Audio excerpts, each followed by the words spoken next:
ാണ് പ്രക്ഷോഭം നടന്നത്. അതായത് കുന്തിപ്പുഴയിൽ പാത്രക്കടവ് എന്ന് പറയുന്ന ഒരു ജലവൈദ്യുത പദ്ധതി നടത്തുന്നത് ഉപേക്ഷിക്കുന്നതിന് വേണ്ടി നടന്നൊരു പ്രക്ഷോഭമാണ് 1973 നടന്ന പ്രക്ഷോഭം. അതെന്ന് പറയുന്നത് സേവ് സൈലന്റ് വാലി പ്രക്ഷോഭം എന്നാണ് അറിയപ്പെടുന്നത്. അപ്പോൾ സേവ് സൈലന്റ് വാലി പ്രക്ഷോഭം 1973 നടക്കുന്നു. ആ സമയത്ത് ഇന്ദിരാഗാന്ധി ആയിരുന്നു പ്രധാനമന്ത്രിയായിട്ടുള്ളത്. 1973 സേവ് സൈലന്റ് വാലി പ്രക്ഷോഭം എന്ത് ചെയ്യുന്നത്, നടക്കുന്നത്. അപ്പോൾ ഈ പറയുന്ന സേവ് സൈലന്റ് വാലി പ്രക്ഷോഭത്തിൻ്റെ ഫലമായിട്ട് അന്നത്തെ കേരള ശാസ്ത്ര സാഹിത്യ പരിഷത്ത് അതിന് നേതൃത്വം നൽകി, അല്ലെങ്കിൽ അതിന് പ്രക്ഷോഭം നടത്തുന്നതിൽ മുഖ്യ പങ്ക് വഹിച്ചൊരു വ്യക്തികളാണ് കേന്ദ്ര ശാസ്ത്ര സാഹിത്യ പരിഷത്ത് മുന്നോട്ടിറങ്ങി. അതുപോലെ തന്നെ ഇതൊരു ജനകീയ പ്രക്ഷോഭമാക്കി മാറ്റാൻ വേണ്ടി സഹായിച്ചൊരു വ്യക്തിയാണ് MK പ്രസാദ് എന്ന് പറയുന്ന വ്യക്തി.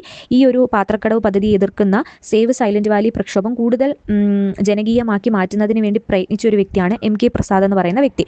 അതുപോലെ തന്നെ കേരള ശാസ്ത്ര സാഹിത്യ പരിഷത്തുമായിട്ട് ചേർന്ന് നിന്ന് ഈ പ്രക്ഷോഭത്തിൽ പങ്കാളികളായിട്ടുള്ള സാഹിത്യകാരാണ് സുഗതകുമാരി, അതുപോലെ ONV കുറുപ്പ്, NV കൃഷ്ണവാര്യർ. ഇവരൊക്കെ ഇതുമായിട്ട് ബന്ധപ്പെട്ട് പ്രക്ഷോഭത്തിന് നേതൃത്വം നൽകി അല്ലെങ്കിൽ പ്രക്ഷോഭത്തിന് മുന്നോട്ട് വന്ന വ്യക്തികളാണെന്ന് പറയാൻ പറ്റും. സാഹിത്യകാരന്മാരാണെന്ന് പറയാൻ പറ്റും. അതിൻ്റെ ഭാഗമായിട്ട് സുഗതകുമാരി രചിച്ചൊരു കവിതയാണ് സൈലന്റ് വാലി അഥവാ നിശബ്ദവനം എന്ന് പറയുന്നൊരു കവിത സുഗതകുമാരിയുടേതായിട്ടുണ്ട്. അപ്പോൾ ഇത്തരത്തിൽ പാത്രക്കടവ്